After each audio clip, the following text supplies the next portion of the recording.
आज यीशु मसीह के पास बहुत से लोग आना चाहते हैं। बहुत से लोगों के पास बहुत सी ज़रूरतें हैं। हर कोई पाना चाहता है। यीशु मसीह के वक्त में भी बहुत से लोग पाना चाहते थे।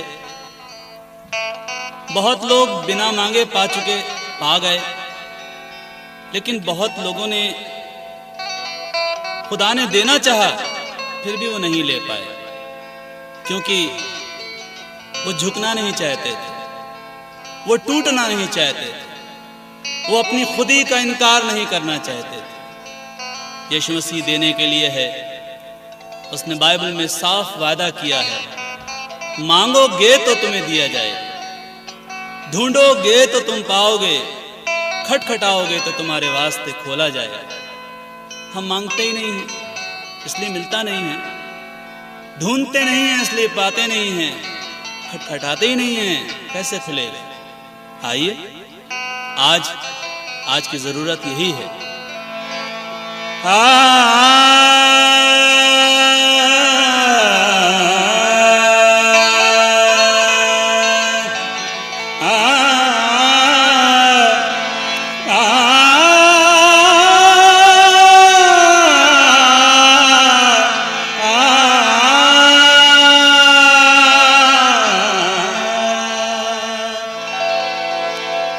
वो बुलाते हैं सभी को, जाने वाला चाहिए,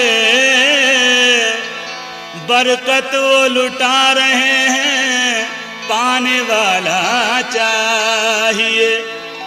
यीशु के दरबार में, यीशु के दरबार में सर झुका कर जाइए। यीशु के दरबार में सर झुका कर जाइए। यीशु के दरबार में सर झुका कर जाइए। यीशु के दरबार में सर झुका कर जाइए। यीशु के दरबार में। देखिए, यीशु मसीह कहीं और जा रहे हैं, किसी और को चंगाई देनी है। तभी एक औरत जो 12 साल से बीमारी में थी, वो चुपके से ये सोचती है कि अगर मैं यीशु मसीह के कपड़ों को छू लूँगी तो मुझे चंगाई मिल जाएगी, मैं अपनी बीमारी से अच्छी हो जाऊँगी। वो औरत आती है, चुपके से कपड़ा छूती है और वाकई चंगी हो जाती है। यीशु मसीह जान जाते हैं कि मुझे किसी ने छुआ। वो कहते हैं, कौन है जिसने मुझे छुआ? वो औरत डरती और कांपती हुई आती है और कहती है, मैंने तुझे छुआ। यीशु मसीह बोलते हैं, जा, तेरे ईमान ने तुझे अच्छा कर दिया। अजीजों, वो औरत जिसकी बीमारी लाइलाज थी, वो उस बीमारी में अपना सारा रुपया गंवा चुकी थी, अब मुफ्त में चंगाई पाकर, अब मुफ्त में अच्छी होकर जब अपनी गांव में, अपनी गलियों में, अपनी बस्ती में गई होगी, उन हकीमों ने, उन तबीबों ने देखा होगा, लोगों ने देखा होगा, वो हैरत से पूछ रहे होंगे, अरे तू कैसे अच्छी हो गई, तुझे किसने अच्छा किया? वो यही नहीं कह रही होगी, वो यही कह रही होगी, यीशु के दरबार में सर झुका कर जाइए।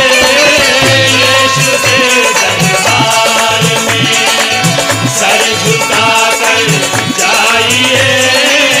यीशु के दरबार में सर झुका कर जाइए।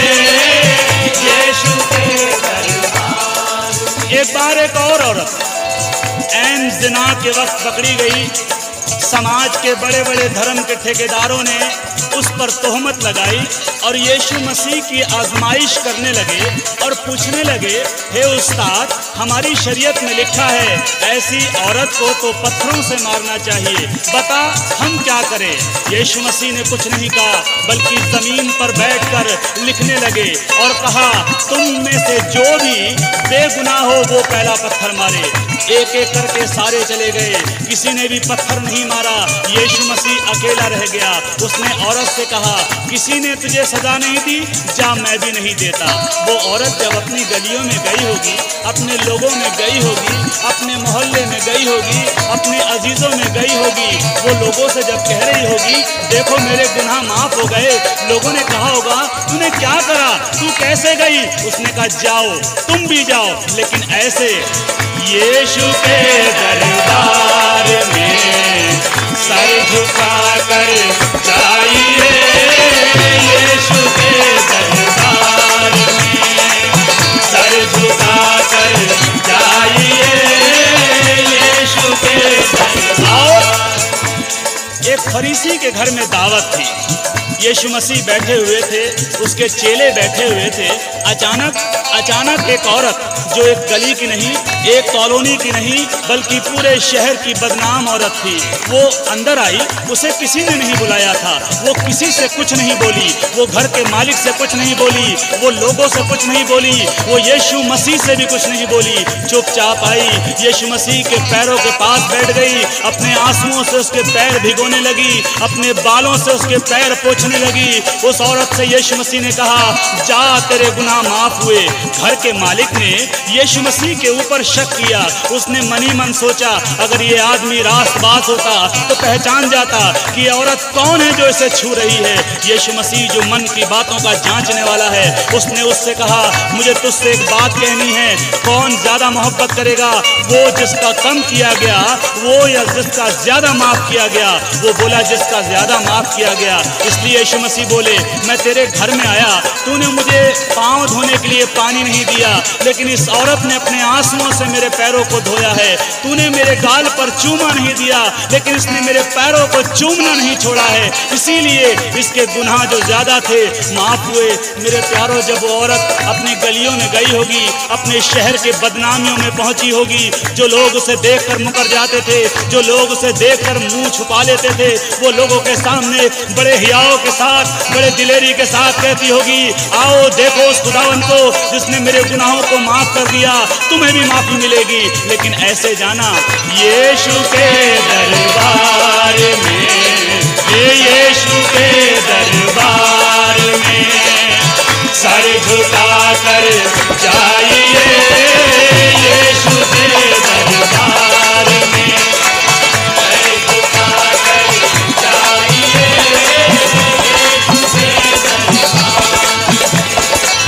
यीशु के दरबार में सर झुका कर जाइए, यीशु के दरबार में सर झुका कर जाइए। है सभी कुछ आपका, है सभी कुछ आपका, बस पा सको तो पाइए, है सभी कुछ आपका, पा सको तो पाइए, है सभी कुछ आपका, पा सको तो पाइए, है सभी कुछ आपका।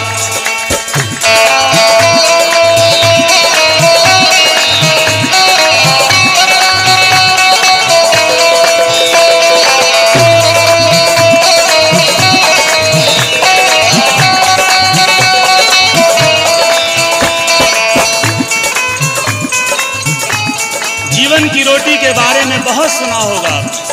कहाँ है वो जीवन की रोटी? आसमान पर नहीं है जो चढ़ के लानी पड़े, जमीन के नीचे भी नहीं है कि गहराई तक जाना पड़े। वो जीवन की रोटी जो मसीही हैं उनके घरों में तो है ही है, बल्कि समाज के और लोगों के घरों में भी वो जीवन की रोटी मुफ्त में दी जाती है। लेकिन मैंने और आपने उस जीवन की रोटी की कद्र करना छोड़ दी है। इसीलिए मेरे और आपके बच्चे आज शाहरुख खान को तो जानते हैं कि वो कैसा है, लेकिन मेरे और आपके बच्चे ओबेद को नहीं जानते कि वो कौन था।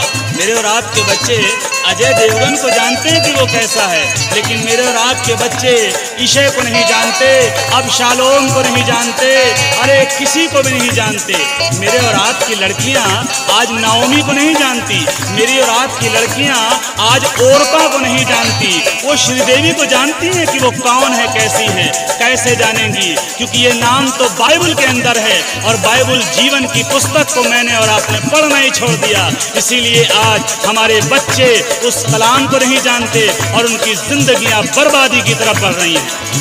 आप बाइबल को सजा कर मत दिखालों पर रखो, आप बाइबल को सजा कर मत दिखालों पर रखो।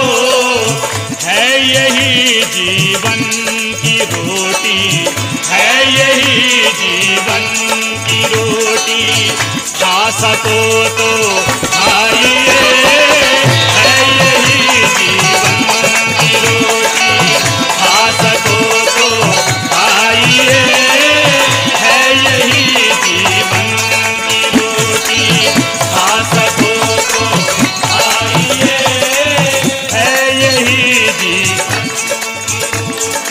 बाइबल कहती है, और जो हुक्म मैं आज तुझको सुनाता हूँ वो तेरे मन में बनी रहे, तू इन्हें अपने बाल बच्चों को समझा कर सिखाया करना। घर में बैठते, राह में चलते, लेटते, उठते इनका बयान किया करना, और इन्हें अपने हाथ पर निशान करके बांधना। ये तेरी आंखों के बीच टीके का काम दें, और इन्हें अपने घर के भीतर की बाजुओं पर और चौखों पर और किवाड़ों पर लिखना। अरे मेरे प्यारों, मैंने और आपने आज वो सब कुछ छोड़ दिया, इसीलिए आज वो बरकतें जो मेरे और आपके घरों में होनी चाहिए नहीं मिलती। करिए, है यही जीवन की रोटी, है यही जीवन की रोटी, खा सको तो खाइए, है यही जीवन की रोटी, खा सको तो खाइए, है यही।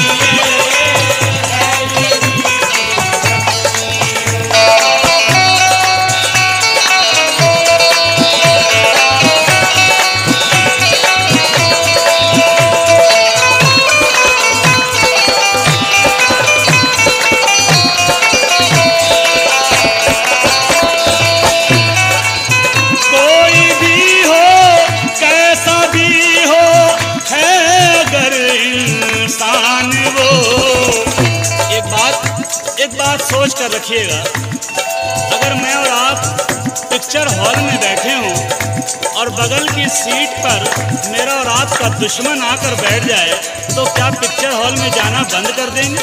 क्या पिक्चर से उठ के चले जाएंगे? अगर कहीं शादी में या पार्टी में खाना खा रहे हो, खाना चल रहा हो और बगल में दुश्मन खाने लगे, तो क्या खाना छोड़ देंगे? नहीं।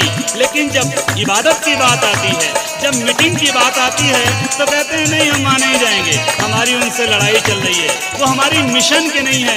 अरे अजीजों, लड़ाई क्या होती है, मिशन क्या होती है? खुदा एक है, विश्वास एक है, बपतिस्मा एक है, बेटा एक है, और आने वाला भी एक है। कोई भी हो, कैसा भी हो, है अगर इंसान वो, कोई भी हो, कैसा भी हो, है अगर इंसान वो, घर में उसके लेके बाइबल, घर में उसके लेके बाइबल, जा सको तो जाइए, घर में उसके लेके बाइबल, जा सको तो जाइए, घर में उसके बाइबल।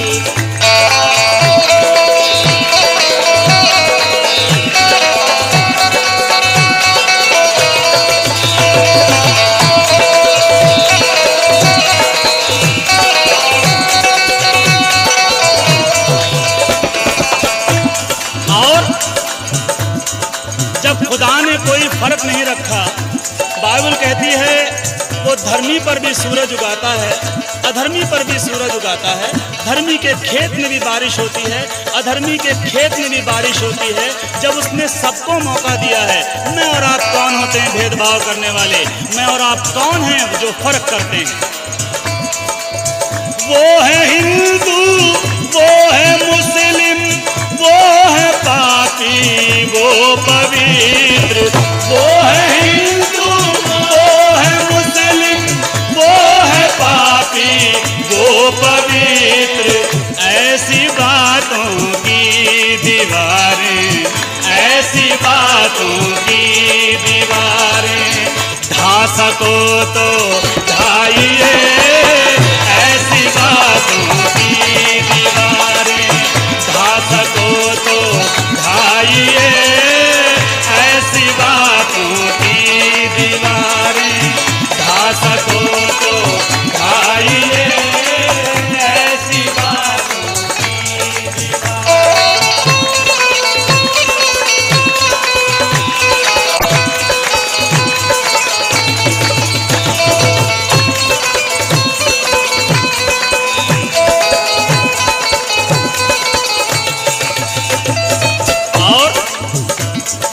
आप चाहते हैं आसमान पर फरिश्ते खुशी मनाएं और फरिश्तों को खुशी मनाते हुए देखकर मेरा और आपका खुदा खुश हो, और जब खुदा खुश हो तो मैं और आप जो मांगें वो पालें, तो ये काम करना पड़ेगा। चाहते हो कर फरिश्ते आसमां पर हो मगन, चाहते हो कर फरिश्ते आसमां पर हो मगन। आप यीशु में किसी को, आप यीशु में किसी को ला सको तो लाइए, आप यीशु में किसी को ला सको तो लाइए, आप यीशु में किसी को ला सको तो लाइए। अजीजों, मनादी करने की कोई उम्र नहीं हुआ करती, किसी को सीख या किसी को राह बताने के लिए उम्र नहीं हुआ करती। नामान कोढ़ी को, जो अराम की सेना का सेनापति था, जो ताकतवर था, जो बहुत शूरवीर था, लेकिन उसको कोढ़ था। उसको किसने सलाह दी? किसने सलाह दी कि काश मेरा स्वामी शोमरोन के भविष्यद्वक्ता के पास होता, वो इसके कोढ़ को ठीक कर देता। अराम के सेनापति को ये बात लग गई। उसने अपने राजा बेन-हदद से चिट्ठी लिखवाई इजराइल के राजा योराम के नाम, और जब राजा योराम को वो चिट्ठी मिली, उसने अपने कपड़ों को फाड़ा, अपने सर पर टाट रखा और उपवास करने बैठ गया, ये कहकर निसंदेह ये योराम के ये जो है अराम के राजा ने लड़ाई का बहाना ढूंढा है, मैं क्या खुदा हूँ जो इसके कोढ़ को ठीक करूँ। तब खुदा के दास ने राजा से कहलवाया, अपने टाट को उतार, अपने उपवास को तोड़ और उसको मेरे पास भेज। जब अराम का सेनापति नामान उसके दरवाजे पर पहुंचा, तब उसने कहा, जा यर्दन में 7 डुबकी मार ले, तेरा कोढ़ ठीक हो जाएगा। और जब उसने अपने यर्दन में जाकर 7 डुबकी मारी, 7वीं डुबकी के बाद उसका जिस्म बच्चे की तरह कोमल हो गया। अरे उसका कोढ़ जाता रहा। मेरे अजीजों, जब वो एक छोटी सी लड़की, वो एक छोटी सी बंधुआ लड़की, वो एक कैदी लड़की एक सेनापति को राह दिखा सकती है, अरे दावे के साथ कह सकती है, मेरे खुदा के पास जाओ, तुम्हारा कोढ़ ठीक हो जाएगा। मैं और आप क्या एक छोटी सी बच्ची से गए गुजरे हैं? क्या उस गुलाम लड़की से गए गुजरे हैं? ऐसी बात नहीं है। आज से ही कोशिश करिए, कहिए लोगों से, आप यीशु में किसी को, आप यीशु में किसी को ला सको तो